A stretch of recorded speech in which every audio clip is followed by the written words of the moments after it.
بسم الله الرحمن الرحيم. يا أيها الناس اتقوا ربكم الذي خلقكم من نفس واحدة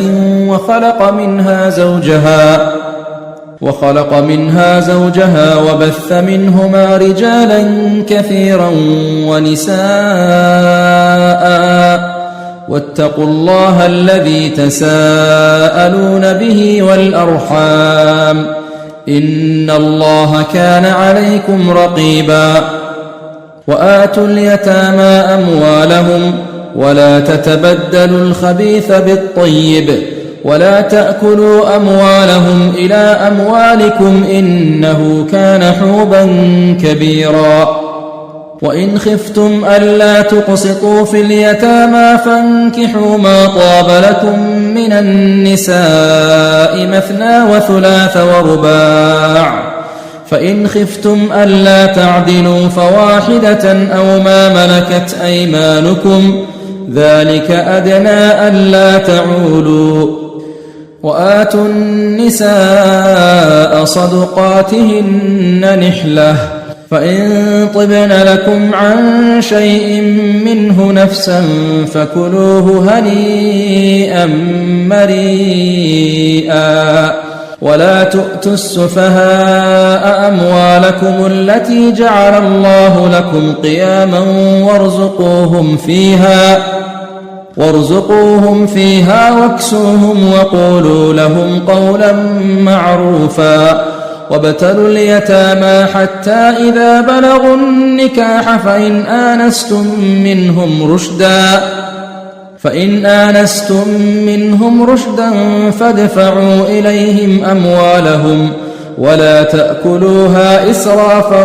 وبدارا أن يكبروا. ومن كان غنيا فليستعفف، ومن كان فقيرا فليأكل بالمعروف.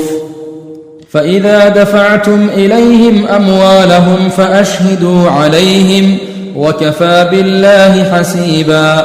للرجال نصيب مما ترك الوالدان والأقربون، وللنساء نصيب مما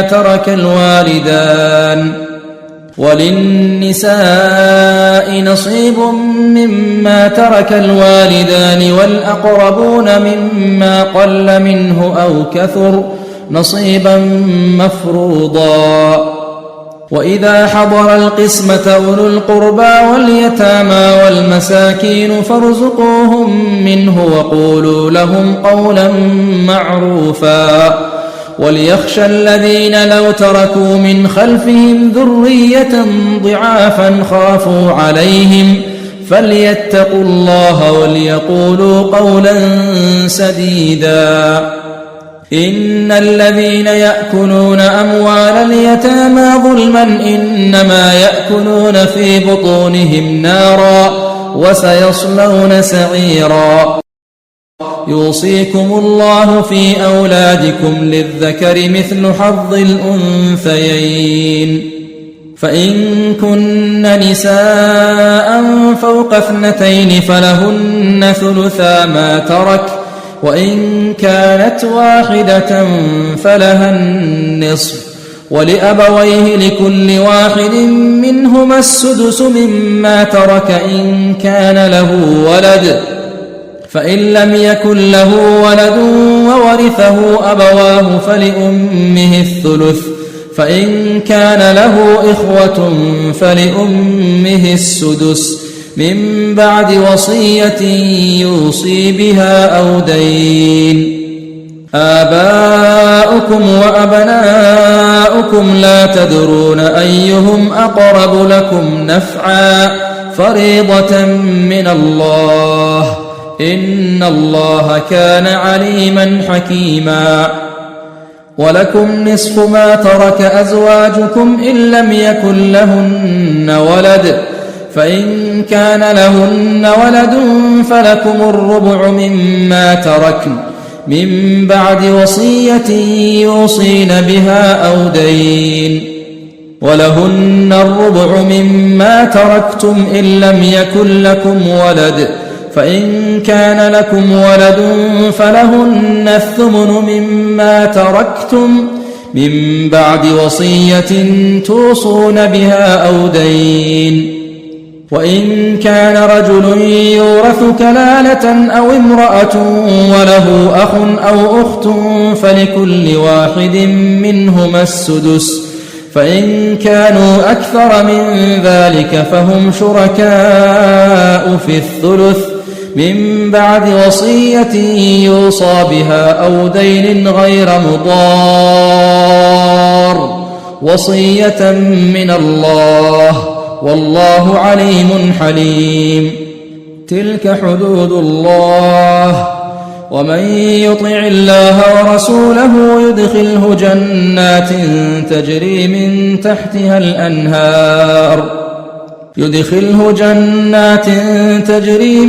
تحتها الأنهار خالدين فيها، وذلك الفوز العظيم. ومن يعص الله ورسوله ويتعد حدوده يدخله نارا خالدا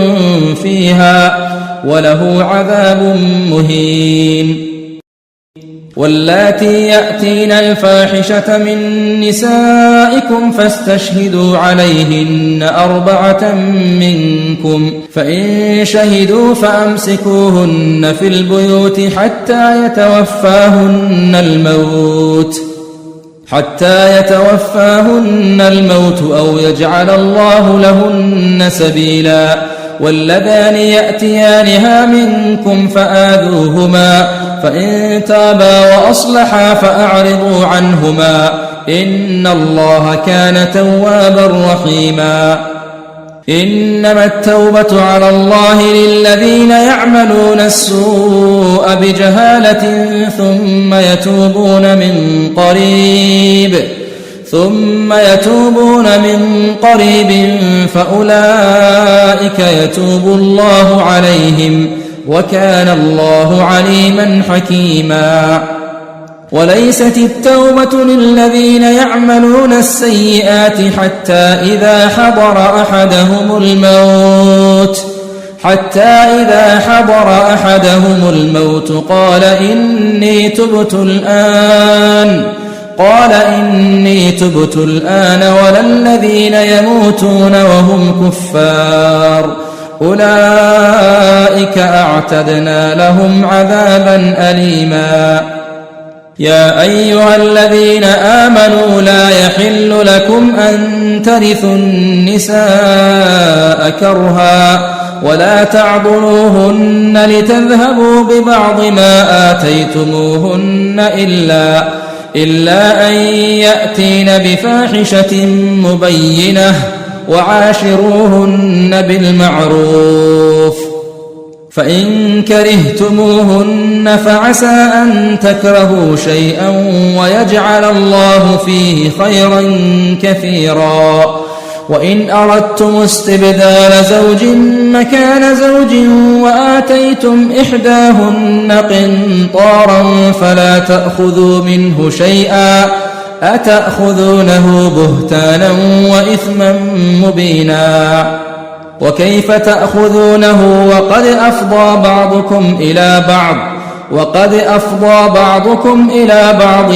وأخذن منكم ميثاقا غليظا. ولا تنكحوا ما نكح آباؤكم من النساء إلا ما قد سلف، إنه كان فاحشة ومقتا وساء سبيلا. حرمت عليكم أمهاتكم وبناتكم وأخواتكم وعماتكم وخالاتكم وبنات الأخ وبنات الأخت وأمهاتكم اللاتي أرضعنكم وأخواتكم من الرضاعة وأمهات نسائكم وربائبكم اللاتي في حجوركم من نسائكم اللاتي دخلتم بهن، فإن لم تكونوا دخلتم بهن فلا جناح عليكم وحلائل أبنائكم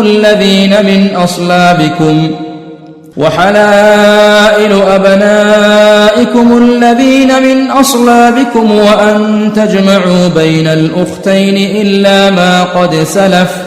إن الله كان غفورا رحيما.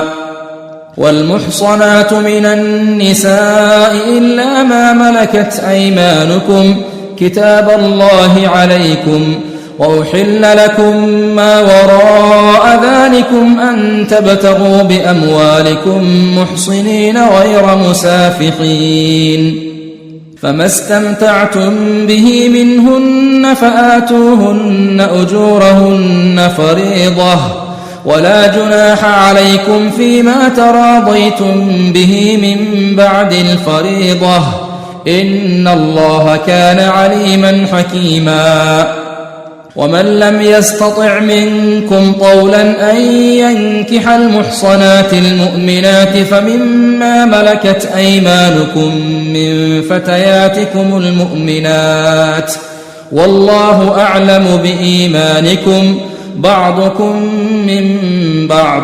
فانكحوهن بإذن أهلهن وآتوهن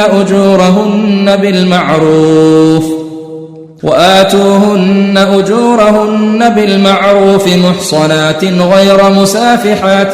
ولا متخذات أخدان، فإذا أحصن فإن أتين بفاحشة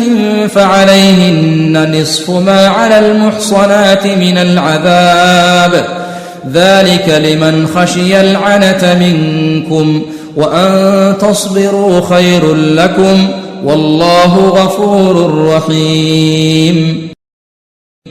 يريد الله ليبين لكم ويهديكم سنن الذين من قبلكم ويتوب عليكم، والله عليم حكيم. والله يريد أن يتوب عليكم ويريد الذين يتبعون الشهوات أن تميلوا ميلا عظيما.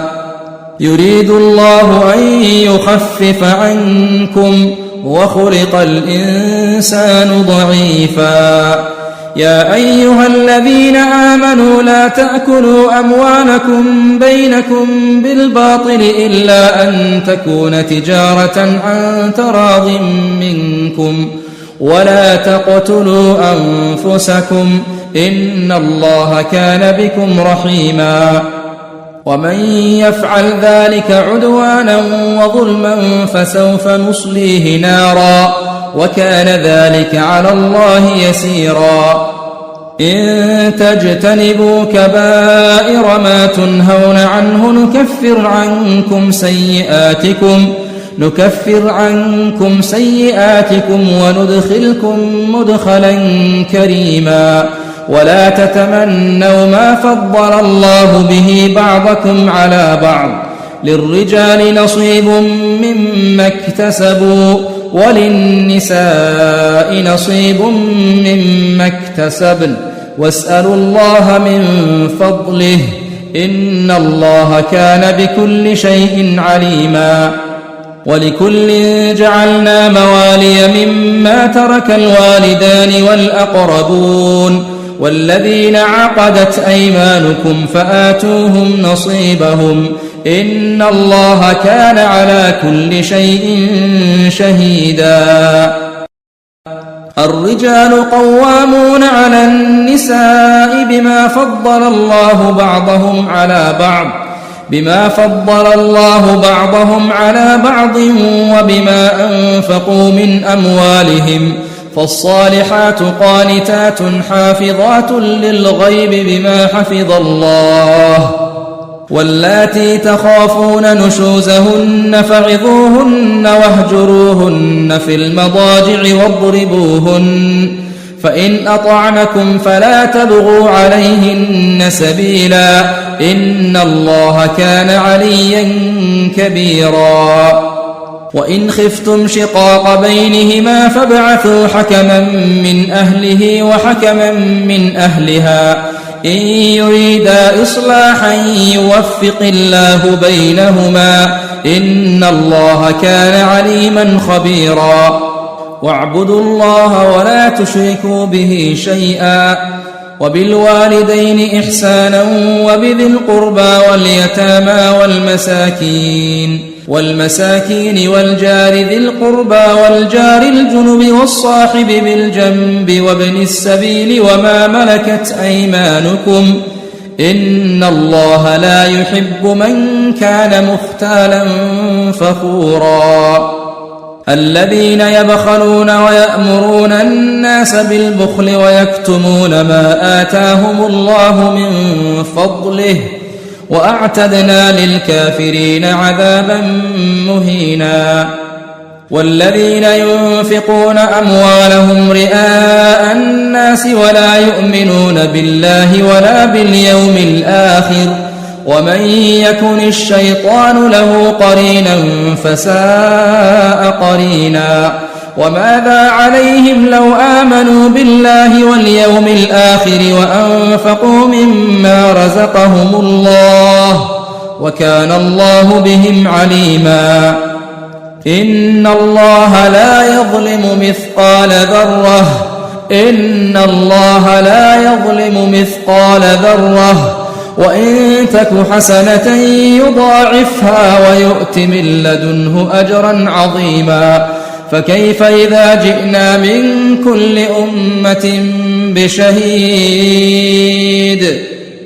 فكيف إذا جئنا من كل أمة بشهيد وجئنا بك على هؤلاء شهيدا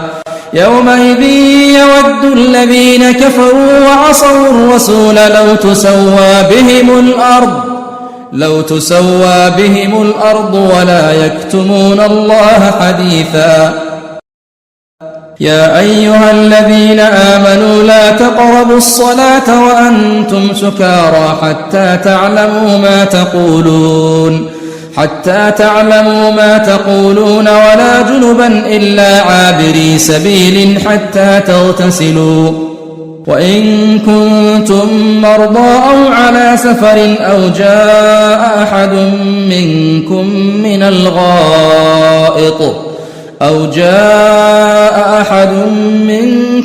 من الغائط أو لامستم النساء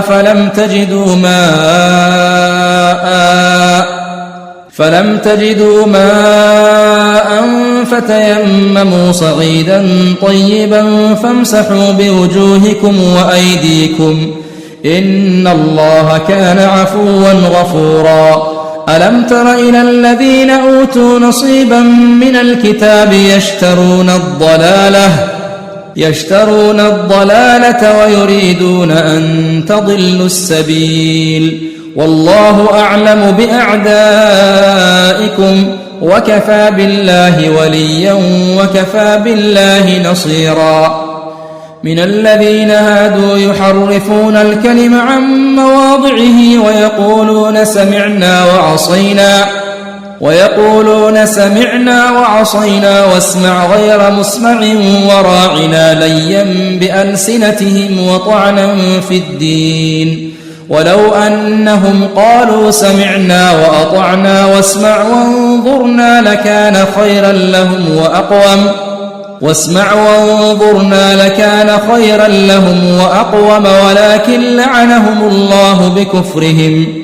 ولكن لعنهم الله بكفرهم فلا يؤمنون إلا قليلا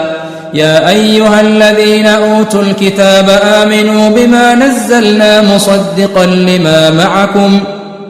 مصدقا لما معكم من قبل أن نطمس وجوها فنردها على أدبارها أو نلعنهم كما لعنا أصحاب السبت وكان أمر الله مفعولا إن الله لا يغفر أن يشرك به ويغفر ما دون ذلك لمن يشاء ومن يشرك بالله فقد افترى إثما عظيما ألم تر إلى الذين يزكون أنفسهم بل الله يزكي من يشاء ولا يظلمون فتيلا انظر كيف يفترون على الله الكذب وكفى به إثما مبينا ألم تر إلى الذين أوتوا نصيبا من الكتاب يؤمنون بالجبت والطاغوت ويقولون للذين كفروا هؤلاء أهدى من الذين آمنوا سبيلا أولئك الذين لعنهم الله ومن يلعن الله فلن تجد له نصيرا أم لهم نصيب من الملك فإذا لا يؤتون الناس نقيرا أم يحسدون الناس على ما آتاهم الله من فضله فقد آتينا آل إبراهيم الكتاب والحكمة وآتيناهم ملكا عظيما فمنهم من آمن به ومنهم من صد عنه وكفى بجهنم سعيرا إن الذين كفروا بآياتنا سوف نصليهم نارا كلما نضجت جلودهم بدلناهم جلودا غيرها ليذوقوا العذاب إن الله كان عزيزا حكيما والذين آمنوا وعملوا الصالحات سندخلهم جنات تجري من تحتها الأنهار خالدين فيها أبدا لهم فيها أزواج مطهرة وندخلهم ظلا ظليلا إن الله يأمركم أن تؤدوا الأمانات إلى أهلها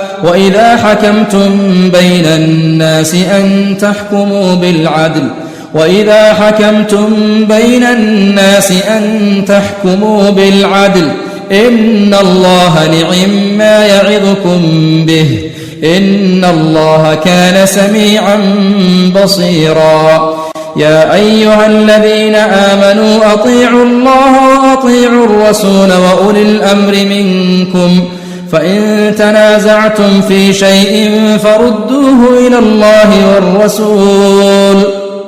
فردوه إلى الله والرسول إن كنتم تؤمنون بالله واليوم الآخر ذلك خير وأحسن تأويلا ألم تر إلى الذين يزعمون أنهم آمنوا بما أنزل إليك وما أنزل من قبلك يريدون أن يتحاكموا إلى الطاغوت وقد أمروا أن يكفروا به ويريد الشيطان أن يضلهم ضلالا بعيدا وإذا قيل لهم تعالوا إلى ما أنزل الله وإلى الرسول رأيت المنافقين يصدون عنك صدودا فكيف إذا أصابتهم مصيبة بما قدمت أيديهم ثم جاءوك يحلفون بالله إن أردنا إلا إحسانا وتوفيقا أولئك الذين يعلم الله ما في قلوبهم فأعرض عنهم وعظهم وقل لهم في أنفسهم قولا بليغا وما أرسلنا من رسول إلا ليطاع بإذن الله ولو أنهم إذ ظلموا أنفسهم جاءوك فاستغفروا الله واستغفر لهم الرسول لوجدوا الله توابا رحيما فلا وربك لا يؤمنون حتى يحكموك فيما شجر بينهم ثم لا يجدوا في أنفسهم حرجا مما قضيت ويسلموا تسليما ولو أنا كتبنا عليهم أن اقتلوا أنفسكم أو اخرجوا من دياركم ما فعلوه إلا قليل منهم ولو أنهم فعلوا ما يوعظون به لكان خيرا لهم وأشد تثبيتا وإذا لآتيناهم من لدنا أجرا عظيما ولهديناهم صراطا مستقيما ومن يطع الله والرسول فأولئك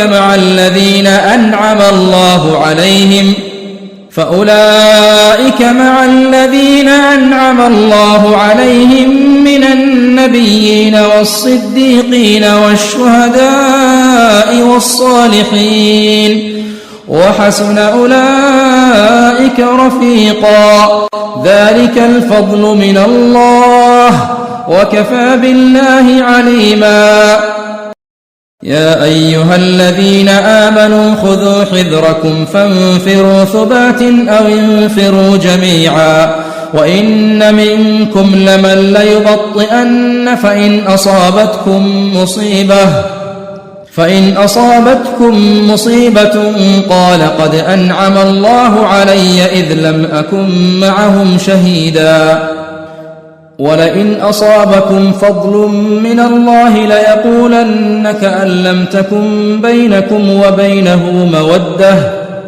ليقولن كأن لم تكن بينكم وبينه مودة يا ليتني كنت معهم فأفوز فوزا عظيما فليقاتل في سبيل الله الذين يشرون الحياة الدنيا بالآخرة ومن يقاتل في سبيل الله فيقتل أو يغلب فسوف نؤتيه أجرا عظيما وما لكم لا تقاتلون في سبيل الله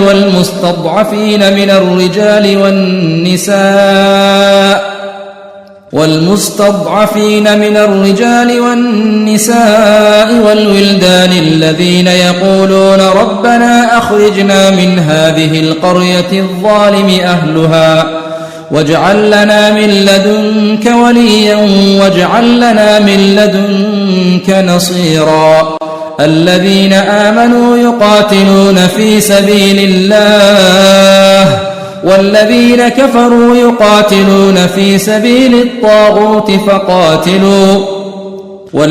كفروا يقاتلون في سبيل الطاغوت فقاتلوا أولياء الشيطان إن كيد الشيطان كان ضعيفا ألم تر إلى الذين قيل لهم كفوا أيديكم وأقيموا الصلاة وآتوا الزكاة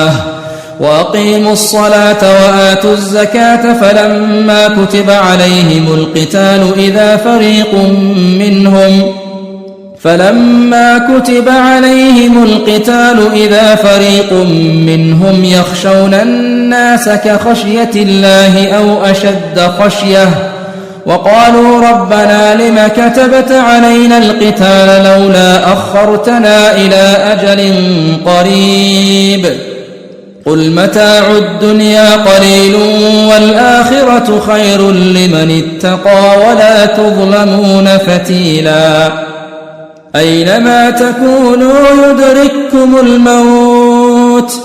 أينما تكونوا يدرككم الموت ولو كنتم في بروج مشيدة وإن تصبهم حسنة يقولوا هذه من عند الله وإن تصبهم سيئة يقولوا هذه من عندك قل كل من عند الله فما لهؤلاء القوم لا يكادون يفقهون حديثا ما أصابك من حسنة فمن الله وما أصابك من سيئة فمن نفسك وأرسلناك للناس رسولا وكفى بالله شهيدا من يطع الرسول فقد أطاع الله ومن تولى فما أرسلناك عليهم حفيظا ويقولون طاعة فإذا برزوا من عندك بيت طائفة منهم غير الذي تقول والله يكتب ما يبيتون فأعرض عنهم وتوكل على الله وكفى بالله وكيلا أفلا يتدبرون القرآن ولو كان من عند غير الله لوجدوا فيه اختلافا كثيرا وإذا جاءهم أمر من الأمن أو الخوف أذاعوا به ولو ردوه إلى الرسول وإلى أولي الأمر منهم لعلمه الذين يستنبطونه منهم ولولا فضل الله عليكم ورحمته لاتبعتم الشيطان إلا قليلا فقاتل في سبيل الله لا تكلف إلا نفسك وحرض المؤمنين عسى الله أن يكف بأس الذين كفروا والله أشد بأسا وأشد تنكيلا من يشفع شفاعة حسنة يكن له نصيب منها ومن يشفع شفاعة سيئة يكن له كفل منها وكان الله على كل شيء مقيتا وإذا حييتم بتحية فحيوا بأحسن منها أو ردوها إن الله كان على كل شيء حسيبا الله لا إله إلا هو ليجمعنكم إلى يوم القيامة لا ريب فيه ومن أصدق من الله حديثا فما لكم في المنافقين فئتين والله أركسهم بما كسبوا أتريدون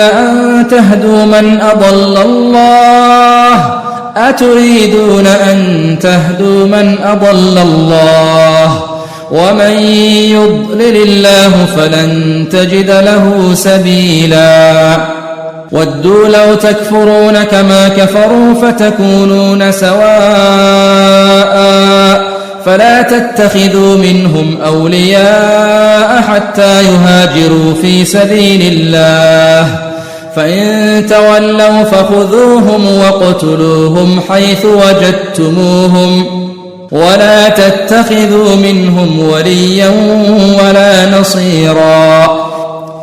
إلا الذين يصلون إلى قوم بينكم وبينهم ميثاق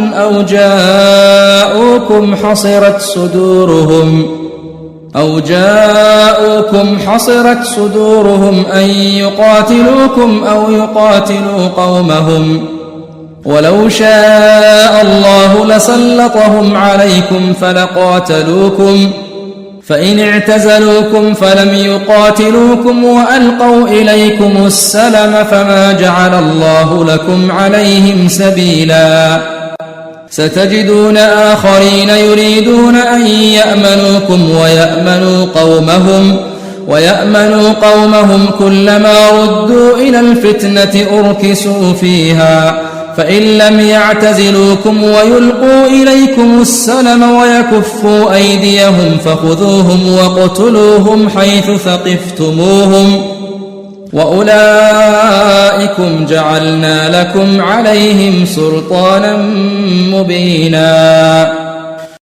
وما كان لمؤمن أن يقتل مؤمنا إلا خطأ ومن قتل مؤمنا خطأ فتحرير رقبة مؤمنة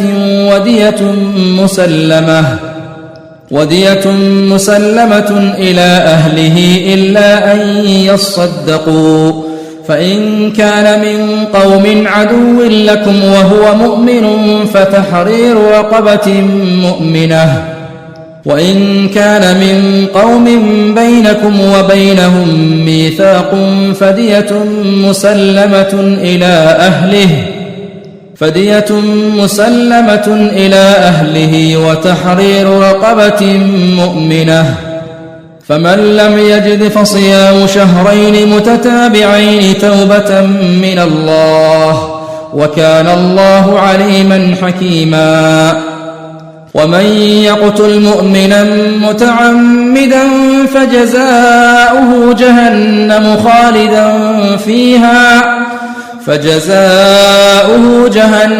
خالدا فيها وغضب الله عليه ولعنه وأعد له عذابا عظيما. يا أيها الذين آمنوا إذا ضربتم في سبيل الله فتبينوا ولا تقولوا لمن ألقى إليكم السلام لست مؤمنا تبتغون عرض الحياة الدنيا فعند الله مغانم كثيرة كذلك كنتم من قبل فمن الله عليكم فتبينوا إن الله كان بما تعملون خبيرا. لا يستوي القاعدون من المؤمنين غير أولي الضرر والمجاهدون في سبيل الله بأموالهم وأنفسهم فضل الله المجاهدين بأموالهم وأنفسهم على القاعدين درجة وكلا وعد الله الحسنى وفضل الله المجاهدين على القاعدين أجرا عظيما درجات منه ومغفرة ورحمة وكان الله غفورا رحيما. إن الذين توفاهم الملائكة ظالمي أنفسهم قالوا فيم كنتم قالوا كنا مستضعفين في الأرض قالوا ألم تكن أرض الله واسعة فتهاجروا فيها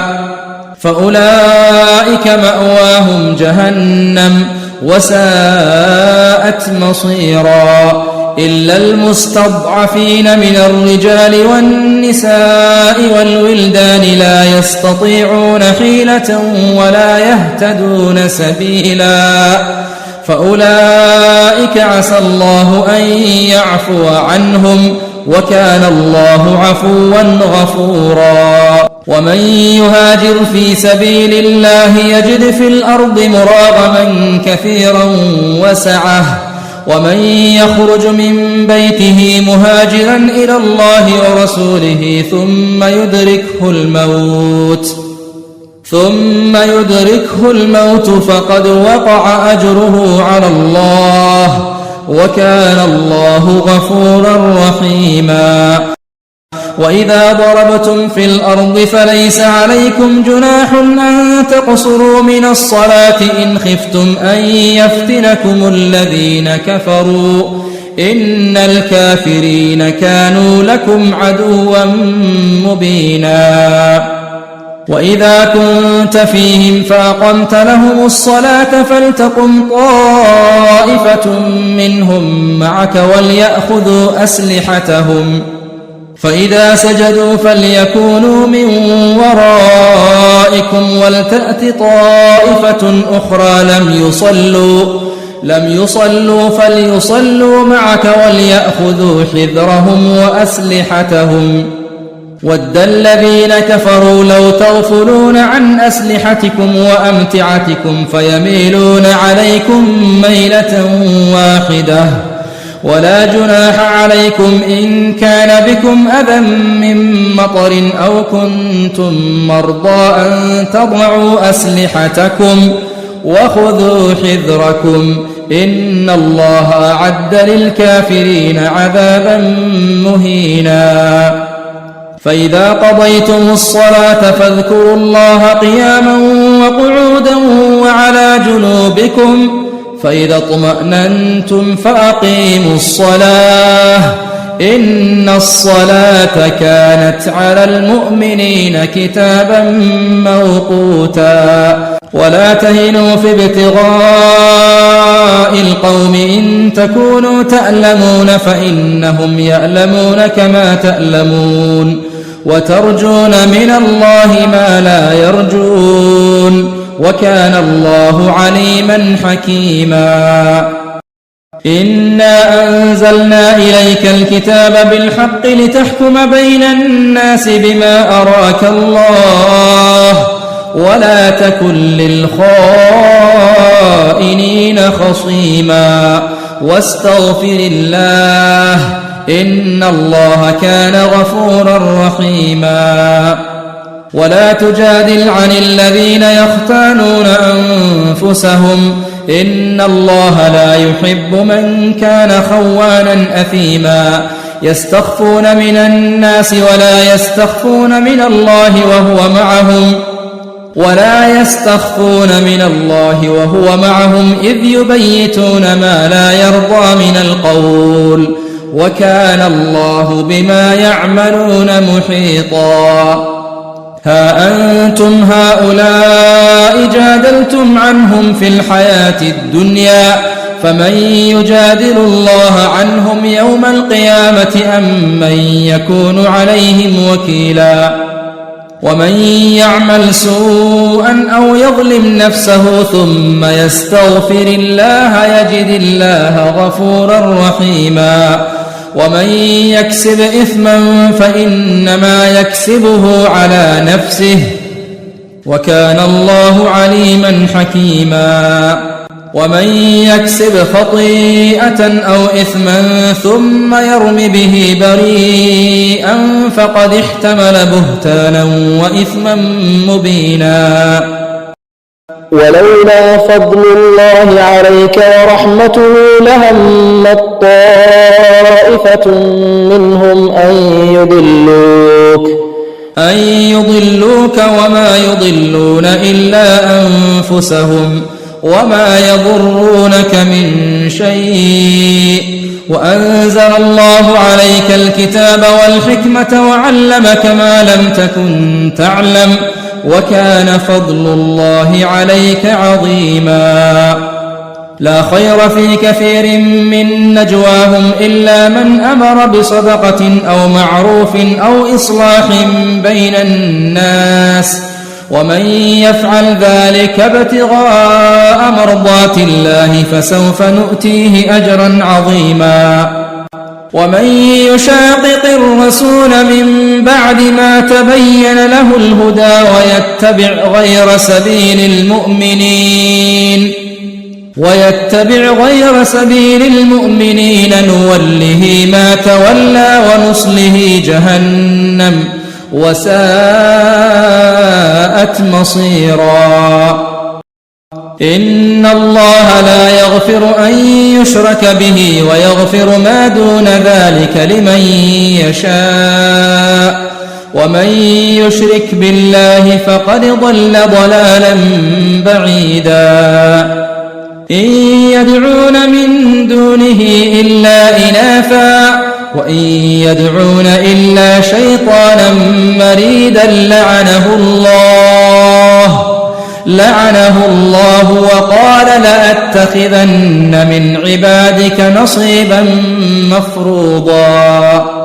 ولأضلنهم ولأمنينهم ولآمرنهم فليبتكن آذان الأنعام ولآمرنهم فليغيرن خلق الله ومن يتخذ الشيطان وليا من دون الله فقد خسر خسرانا مبينا يعدهم ويمنيهم وما يعدهم الشيطان إلا غرورا أولئك مأواهم جهنم ولا يجدون عنها محيصا والذين آمنوا وعملوا الصالحات سندخلهم جنات تجري من تحتها الأنهار خالدين فيها أبدا وعد الله حقا ومن أصدق من الله قيلا ليس بأمانيكم ولا أماني أهل الكتاب من يعمل سوءا يجز به ولا يجد له من دون الله وليا ولا نصيرا ومن يعمل من الصالحات من ذكر أو أنثى وهو مؤمن فأولئك يدخلون الجنة ولا يظلمون نقيرا. ومن أحسن دينا ممن أسلم وجهه لله وهو محسن واتبع ملة إبراهيم حنيفا واتخذ الله إبراهيم خليلا. ولله ما في السماوات وما في الأرض وكان الله بكل شيء محيطا. ويستفتونك في النساء قل الله يفتيكم فيهن وما يتلى عليكم في الكتاب في يتامى النساء اللاتي لا تؤتونهن ما كتب لهن وترغبون أن تنكحوهن والمستضعفين من الولدان وأن تقوموا لليتامى بالقسط وما تفعلوا من خير فإن الله كان به عليما. وإن امرأة خافت من بعلها نشوزا أو إعراضا فلا جناح عليهما أن يصلحا بينهما صلحا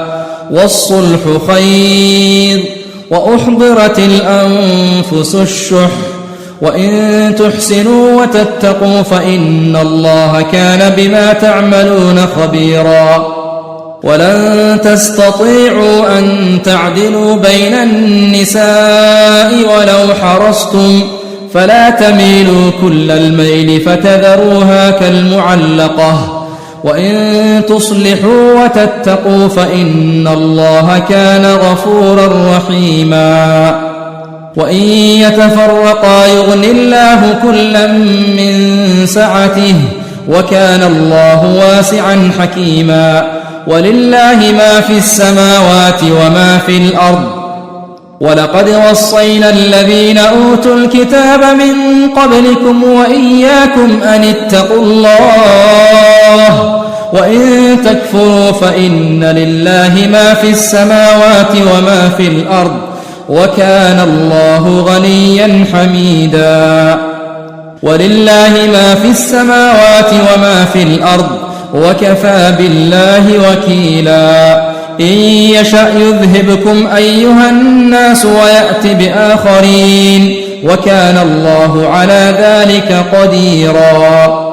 من كان يريد ثواب الدنيا فعند الله ثواب الدنيا والآخرة وكان الله سميعا بصيرا. يا أيها الذين آمنوا كونوا قوامين بالقسط شهداء لله ولو على أنفسكم أو الوالدين والأقربين إن يكن غنيا أو فقيرا فالله أولى بهما فلا تتبعوا الهوى أن تعدلوا وإن تلووا أو تعرضوا فإن الله كان بما تعملون خبيرا. يا أيها الذين آمنوا بالله ورسوله والكتاب الذي نزل على رسوله والكتاب الذي أنزل من قبل ومن يكفر بالله وملائكته وكتبه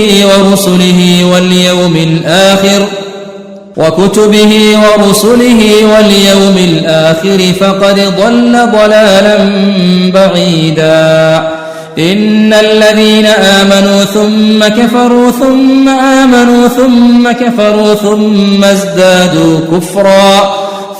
ازدادوا كفرا لم يكن الله ليغفر لهم ولا ليهديهم سبيلا.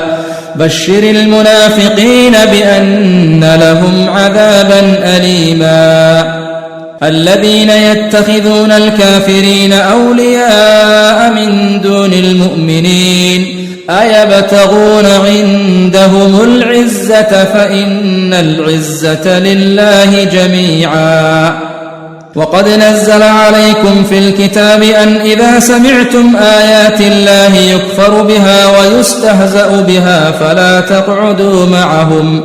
فلا تقعدوا معهم حتى يخوضوا في حديث غيره إنكم إذا مثلهم إن الله جامع المنافقين والكافرين في جهنم جميعا الذين يتربصون بكم فإن كان لكم فتح من الله قالوا ألم نكن معكم وإن كان للكافرين نصيب قالوا ألم نستحوذ عليكم ونمنعكم من المؤمنين فالله يحكم بينكم يوم القيامة ولن يجعل الله للكافرين على المؤمنين سبيلا إن المنافقين يخادعون الله وهو خادعهم وإذا قاموا إلى الصلاة قاموا كسالى يراءون الناس ولا يذكرون الله إلا قليلا مذبذبين بين ذلك لا إله هؤلاء ولا إله هؤلاء ومن يضلل الله فلن تجد له سبيلا يا أيها الذين آمنوا لا تتخذوا الكافرين أولياء من دون المؤمنين أتريدون أن تجعلوا لله عليكم سلطانا مبينا إن المنافقين في الدرك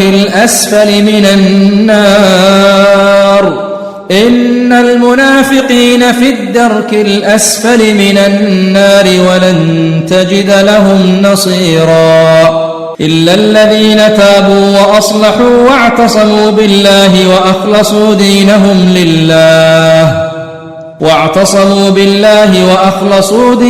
لله فأولئك مع المؤمنين وسوف يؤتي الله المؤمنين أجرا عظيما ما يفعل الله بعذابكم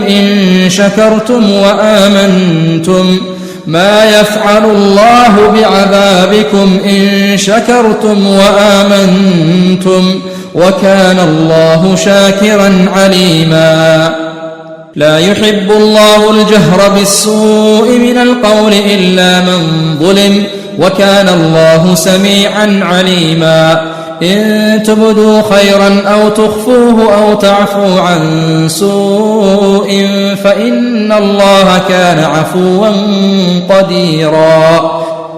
إن الذين يكفرون بالله ورسله ويريدون أن يفرقوا بين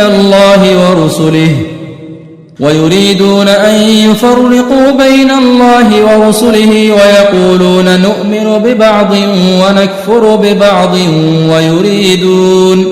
ويريدون أن يتخذوا بين ذلك سبيلا أولئك هم الكافرون حقا وأعتدنا للكافرين عذابا مهينا والذين آمنوا بالله ورسله ولم يفرقوا بين أحد منهم أولئك سوف يؤتيهم أجورهم وكان الله غفورا رحيما يسألك أهل الكتاب أن تنزل عليهم كتابا من السماء فقد سألوا موسى أكبر من ذلك فقالوا أرنا الله جهرة فأخذتهم الصاعقة بظلمهم ثم اتخذوا العجل من بعد ما جاءتهم البينات فعفونا عن ذلك وآتينا موسى سلطانا مبينا ورفعنا فوقهم الطور بميثاقهم وقلنا لهم ادخلوا الباب سجدا وقلنا لهم لا تعدوا في السبت وأخذنا منهم ميثاقا غليظا فبما نقضهم ميثاقهم وكفرهم بآيات الله وقتلهم الأنبياء بغير حق وقولهم قلوبنا غلف بل طبع الله عليها بكفرهم فلا يؤمنون إلا قليلا وبكفرهم وقولهم على مريم بهتانا عظيما، وقولهم إنا قتلنا المسيح عيسى ابن مريم رسول الله وما قتلوه وما صلبوه ولكن شبه لهم، وإن الذين اختلفوا فيه لفي شك منه ما لهم به من علم إلا اتباع الظن وما قتلوه يقينا، بل رفعه الله إليه وكان الله عزيزا حكيما. وإن من أهل الكتاب إلا ليؤمنن به قبل موته ويوم القيامة يكون عليهم شهيدا، فبظلم من الذين هادوا حرمنا عليهم طيبات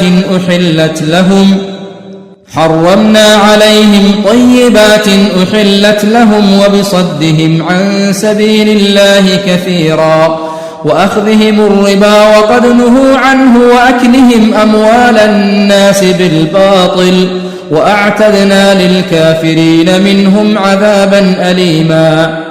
لكن الراسخون في العلم منهم والمؤمنون يؤمنون بما أنزل إليك وما أنزل من قبلك والمقيمين الصلاة والمؤتون الزكاة والمؤمنون بالله واليوم الآخر أولئك سنؤتيهم أجرا عظيما. إنا أوحينا إليك كما أوحينا إلى نوح والنبيين من بعده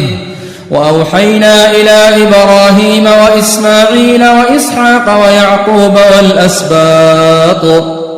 ويعقوب والأسباط وعيسى وأيوب ويونس وهارون وسليمان وآتينا داود زبورا ورسلا قد قصصناهم عليك من قبل ورسلا لم نقصصهم عليك وكلم الله موسى تكليما.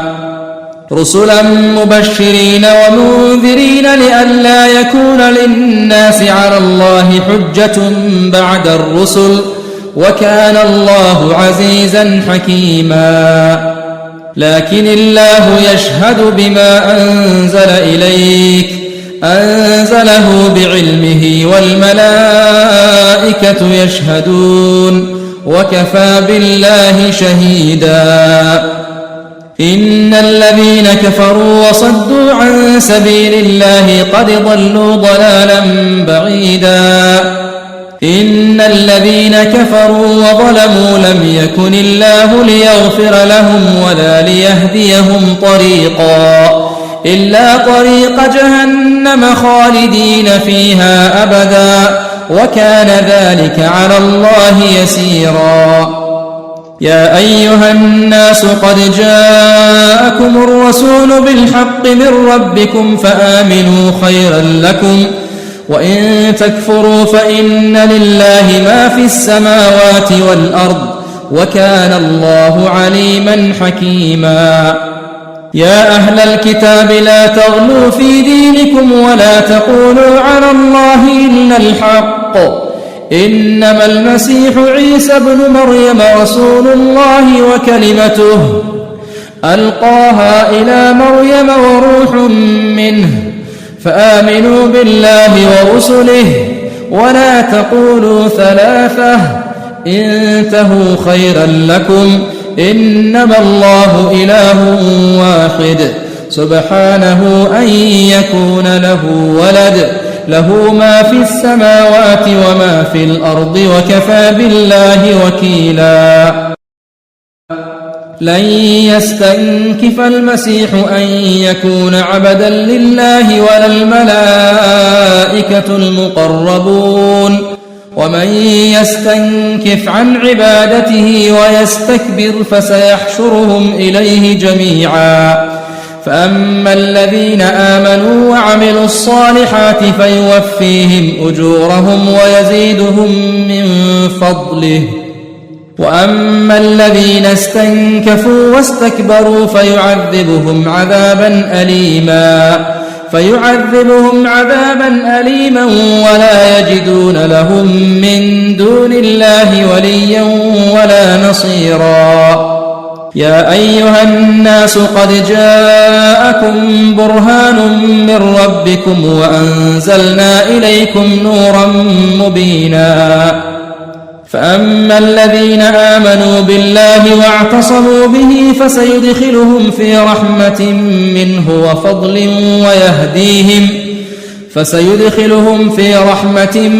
وفضل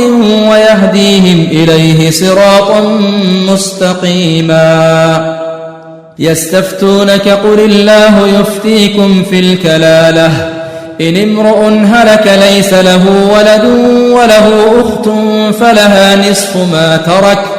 وهو يرثها إن لم يكن لها ولد،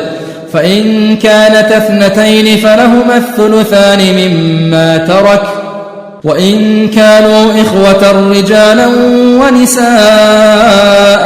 فللذكر مثل حظ الأنثيين.